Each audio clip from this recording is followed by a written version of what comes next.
¿Quién puede negar que en ese concierto hubo un antes y un después? Aceptémoslo con humildad. En ese concierto del Chita nació el movimiento salsa.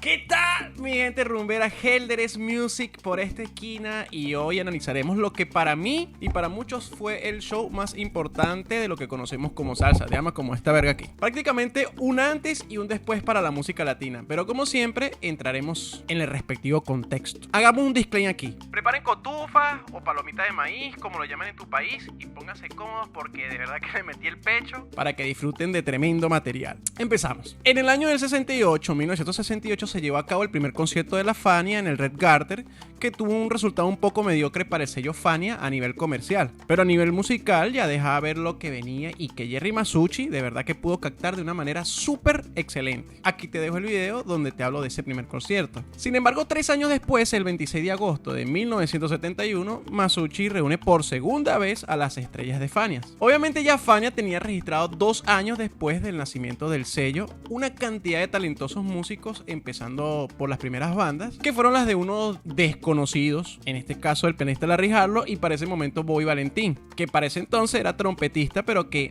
de verdad que ambos mantenían muchas inquietudes para transformar la música tradicional con lo que estaba de moda y también las vivencias del barrio, pero siempre manteniendo la base del son. Obviamente de alguna manera influenciados por la visión musical de Johnny Pacheco, que ya venía con su pachanga y que ya entendía la fórmula de la música cubana. Luego contrataron a Ray Barretto por ahí en el año 67, que ya venía con un cargamento encima de popularidad. Y para darle paso a un contrato súper clave, que fue el del chamito Willy Colón de 15 años.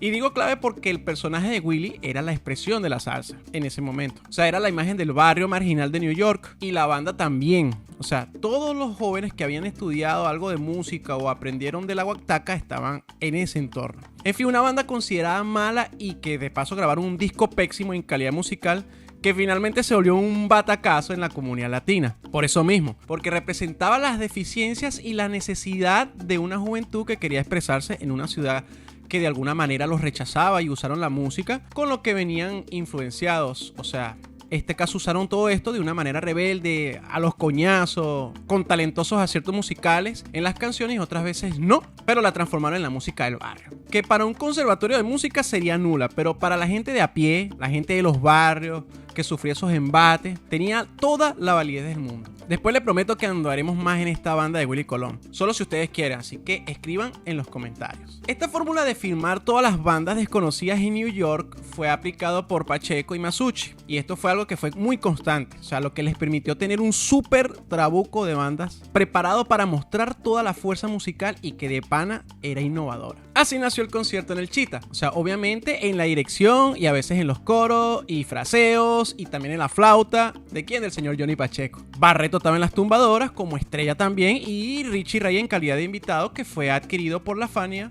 luego que estuvo en la Tico Alegre. Obviamente aplicando la estrategia de sus antecesores All Stars como Alegre, asumieron los líderes de banda de su sello y que nacieron en el sello. O sea, Larry Harlow en el piano, Willy Colón en el trombón principal y ahora sí, en este caso, en el bajo al mando de Bobby Valentín, y Roberto Roena en los bongos. Para este show había una excelente estrategia de marketing por parte de Masucci. O sea, él ya venía con un camino recorrido donde entendió el concepto musical del barrio y la situación social de New York, que reclamaba una música fuera de lo tradicional y bueno, también de lo pomposo que eran los años 50 y principios de los 60 con aquello de las big bands y lo estrafalario del Palladium, etc. Las orquestas después se volvieron más pequeñas y una cosa clave era que la sección de ritmos empezaba a mudar conforme a la creatividad de esa generación de músicos de New York, específicamente del Bronx, del Spanish Harlem y bueno, ya tú sabes. Por lo que para el concierto del Chita lo primordial eran las voces y su imagen y la sección de ritmos, o sea, tumba, timbal y bongo. La otra percusión menor, que era güiro, maraca, era alternado entre los cantantes porque para ese momento histórico, cantante que no tocaba güiro y maraca era un cantante mocho. Y de verdad, los que integraban los vientos metales no afectaban del todo, en este caso, quien los ejecutara. Sería interesante hacer una comparación de las bandas de los 50 con lo de del boom del 70. Escríbeme en los comentarios si te cuadra esa idea. Entonces, una vez entendido eso, la alineación era esta. En los trombones eran 3. Un veteranísimo y colegiado compañero de Pacheco en la Juilliard, el señor Barry Rogers, y que a pesar de no ser latino, entendió todas las fusiones que se estaban generando. Además, se mantuvo como trombón característico de la perfecta de Palmieri, o sea que tenía méritos para estar ahí. Otro trombón, el señor Reinaldo Jorge, que realmente andaba de freelance y quizás había otros muchos con más méritos que él, pero como les dije, en el enfoque comercial era otro, por lo que su presencia, que fue muy buena, tampoco fue que afectó mucho. Y como estrella, el señor Willy Colón, un peladito de 19 años que no era un prodigio del trombón y que tenía reconocidas limitaciones, pero era la imagen del barrio y pues una estrella de Fania desde el inicio. O sea, imposible que no estuviera su presencia ahí. En las trompetas eran 3, que fueron escogidos entre las bandas del sello. Digamos que eran las 3 primeras trompetas de cada banda. Roberto Rodríguez, cubano de la banda de Rey Barreto. Héctor Zarzuela, dominicano de la banda de Pacheco. Y Larry Spencer, gringo de la banda de Harlow. No era de la movida latina, pero hacía la chamba. En este caso de las trompetas, ciertamente había muchísimo talento en New York, pero se mantuvo el criterio acertadísimo de que las voces y los ritmos eran primeros. Ahora, en la parte armónica, el sello contaba con 2 pianistas, que era Richie Ray y Larry Harlow. Y obviamente se escoge a Harlow por su jerarquía. O sea, me explico. Harlow estaba en la producción musical de varios discos. Estuvo como el pianista regular del toque en el Red Garter del 68. Y de paso estaba radicado en New York. Mientras que Richie se mudó a Puerto Rico, por lo que este segundo se quedó como invitado. En el bajo del toque del año 68 estuvo a cargo de Bobby Rodríguez, que fue un artistazo de la época de los Alegres All Stars. Pero aquí en el chita estuvo por Bobby Valentín, que cambió y de paso mejoró su entender de la música de trompeta a bajo y tenía mucha responsabilidad de cómo se arreglaron los temas para ese show del chita. Yo les había comentado las obvias razones de Barreto, que estuvo presente por su calidad de estrella y la imagen que tenía, más que por su ejecución. Ya va. Yo soy admirador de Rey Barreto a muerte. Sin embargo, para este concierto su estilo estaba full americanizado, era mucho de Estados Unidos. Y la presencia de tumbadores cubanos en New York, como Tata Guinness, era grandísima. Pero el ranking y la fama de Barreto en New York era muchísima. En los bongos estaba Roberto Rovena, que sinceramente no fue destacado como el mejor en su ejecución para la cantidad de percusionistas a elegir, pero era el líder de su propia banda en el sello de la Fania. Ya va, pero fue súper solvente en el concierto y el solo de Ponte Duro es muy bien ejecutado y de verdad que muy limpio. En los timbales, un excelente ejecutivo. En fin, el señor Oreste Vilató de la banda de Rey Barreto, entre muchísimos que andaban por ahí rondando, entre ellos Caco, Willy Rosario o hasta el mismo Puente que pudo ser un invitado, pero no, el sello en este caso apostó por él y bueno, de verdad que fue muy acertado. Ahora, las razones de su elección entre tantos nombres, de verdad que las desconozco. Si saben algo, como siempre, coméntelo y así aprendemos todos. Aprovechen y se suscriben, le dan like a la campanita, que la comunidad está creciendo y así somos más en esta rumba. Así que, excelente. Como ustedes saben, parte de la fórmula era mantener las bases del son y cabe destacar que un instrumento muy representativo es el 3 cubano. Así que esta representación estuvo de la mano del virtuoso Yomo Toro, pero en este caso fue con un cuarto puertorriqueño. Yo creo que más por razones de patriotismo que otra cosa. Pero al final de cuentas hizo las veces y fue espectacular, sobre todo en el solo que hizo en Quítate Tú. Y bueno, la magistral participación de Pacheco en la flauta de verdad que no tenía parangón. Y un solo de flauta pequeñito pero sabroso que de verdad yo me aprendí silbando fue el del tema Las Estrellas de Fania. Un prodigioso de verdad. Y dígame macho cimarrón. Ahora vamos con las voces. Esta parte es súper importantísimo y me gustaría dejarlo en una segunda parte. No, el tema está muy bueno, mejor seguimos. En total estamos hablando de 7 voces, de los cuales arrancamos con los más novatos, con respecto a los que estaban allí. Te hablo en este caso de Héctor Lavoe e Ismael Miranda. El primero por ser de la banda más importante del sello, que era la de Willy Colón, y por sus sobrados méritos, obviamente.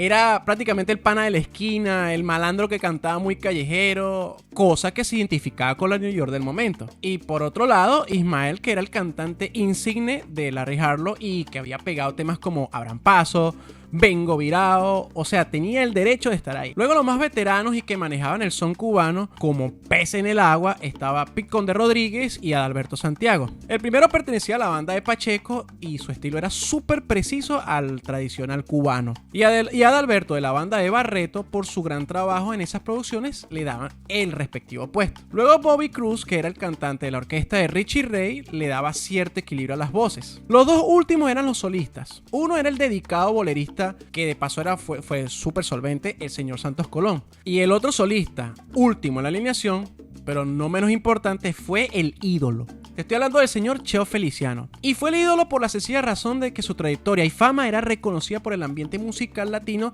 desde Alegre hasta por el paso a la banda de Joe Cuba y los batacazos que fueron sus temas, y volviendo de la cárcel por su problema de adicción con un super disco del sello Vaya, subsidiaria de la Fania, donde la mayoría de los temas eran escritos por el Tite Curé Alonso. Sobre todo el tema Anacaona, que sonó en ese concierto y fue sabrosísimo. Entonces repito, para el momento histórico del que nos referimos, Cheo Feliciano era el ídolo del concierto en el Chita. Ahora vamos con los datos curiosos. ¿Por qué no se usaron saxos en este show? Respondiendo a una pregunta de nuestro seguidor Javier Rosa, el trombón venía dándole ese sonido agrio, rebelde, agresivo y a veces desafinado con intención, con que se identificó por ejemplo la banda de Willy Colón, mientras que las trompetas ya estaban identificadas por el público con la banda de Richie Ray, que también era de la Fania, y por supuesto Ray Barreto. Otra cosa, no perdían fuerza cuando se armonizaban con los trombones, y de paso es el instrumento de viento